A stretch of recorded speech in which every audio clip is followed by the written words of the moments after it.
Right now, your phone doesn't need to buzz to steal your focus. It can sit there, screen dark, completely silent, and still drain your ability to concentrate. Nearly half of everything you do today won't be a choice at all. It will run on autopilot and you won't even notice the switch. If that sounds familiar, you're not alone. You wake up and your hand finds your phone before your feet find the floor. 20 minutes vanish before you've even stood up.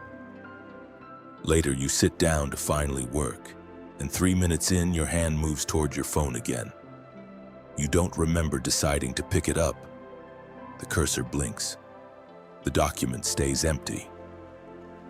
At night, 5 more minutes quietly turns into an hour you can't get back. And the reason you're stuck isn't what you think. There's a loop wired deep in your brain that runs this whole cycle. Scientists call it the cue routine reward loop, and it fires below conscious awareness before you even know you've made a decision. Once you see exactly how it works, you'll understand why willpower was never going to fix this. Here's what's actually happening. This isn't a folk theory. It's decades of neuroscience finally translated into plain language. Researchers at MIT spent years recording individual brain cells while habits formed. What they found, as a behavior becomes automatic, control shifts out of the front of your brain, the part responsible for conscious decisions, and into a deeper structure called the basal ganglia, your brain's autopilot system. Here's the strange part. Brain activity actually goes quiet during the habit itself. It only spikes at the very start and the very end. That's why you can scroll for 30 minutes with zero memory of choosing to start. Your brain wasn't deciding, it was executing a program. But here's where it gets stranger. That program doesn't fully switch off, even when you try to quit cold turkey. If you just join partway through, here's the core idea.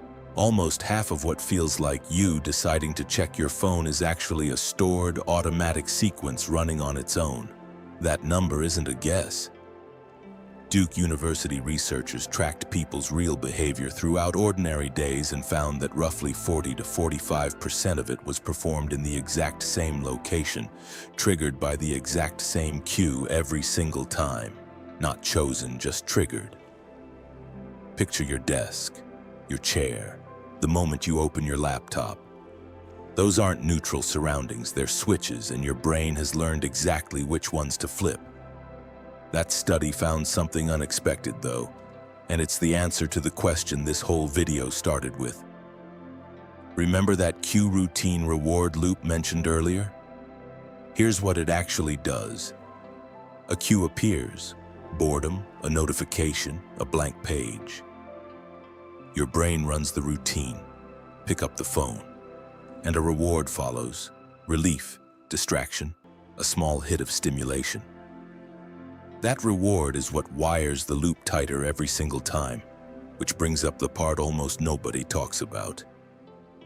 Researchers Tice and Bratslavsky discovered that people procrastinate primarily to repair a bad mood, not to avoid effort. Tim Peichel's research went further, concluding that procrastination is, in his words, a misregulation of emotion, not a management problem. Most people stop at, "I should manage my time better." The real insight is one layer deeper. Your brain isn't avoiding the task. It's avoiding the feeling the task creates, and your phone is the fastest exit it has ever found. Some researchers argue trait-level factors like impulsiveness also shape who falls into this pattern more easily. The evidence isn't perfectly settled, but the core mechanism holds up, which also explains why most advice fails. Most people believe procrastination and phone addiction come down to willpower, that trying harder, wanting it more, would fix everything. It makes sense why this feels true. You experience the urge to check your phone as a decision, not a trigger firing below awareness. That illusion is powerful and personal. But the evidence points somewhere else entirely. Graybeel's research shows the behavior is stored as an automatic routine, not a daily act of willpower. Cycle's research shows the trigger is an uncomfortable feeling your brain is trying to escape, not laziness. Put together, the truth is actually simpler than the myth. You don't need more discipline. You need to change the cue and the feeling driving the loop. So here's what actually works instead. Before any focused work session, physically move your phone into another room. Not face down on the desk. Gone. Set a timer for 25 to 50 minutes and only retrieve your phone once it ends. This removes the cue entirely, and researchers found that people with their phone in another room measurably outperformed people who kept it nearby, even switched off. 10 seconds of setup and the loop has nothing left to trigger. Once that's steady, add this. When you feel the pull to check your phone, stop for 60 seconds. Ask what you're actually feeling underneath the urge. Boredom, anxiety, restlessness. Stay curious about the sensation instead of acting on it. Practice this 3 to 5 times a day for 2 weeks.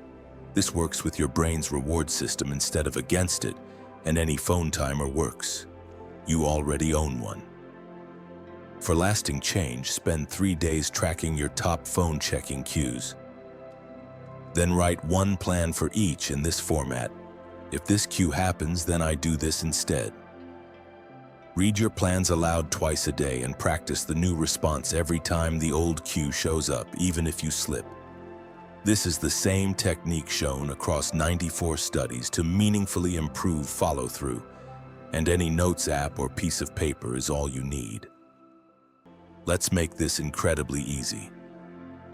Tonight, the next time you catch your hand reaching for your phone out of pure habit, just say to yourself, "That's the loop, not a decision." One sentence, under 10 seconds, nothing to buy. That single moment of naming it is often enough to interrupt the automatic sequence and put the choice back in your hands, even briefly. This isn't just about tonight's habit, it's about the person you're becoming.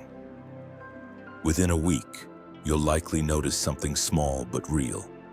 A work session where you don't reach for your phone at all, or one where you catch yourself reaching and stop. Keep the cue changes going for 2 to 3 months, and you become someone who no longer mistakes automatic urges for genuine choices. Someone who responds to discomfort instead of escaping it.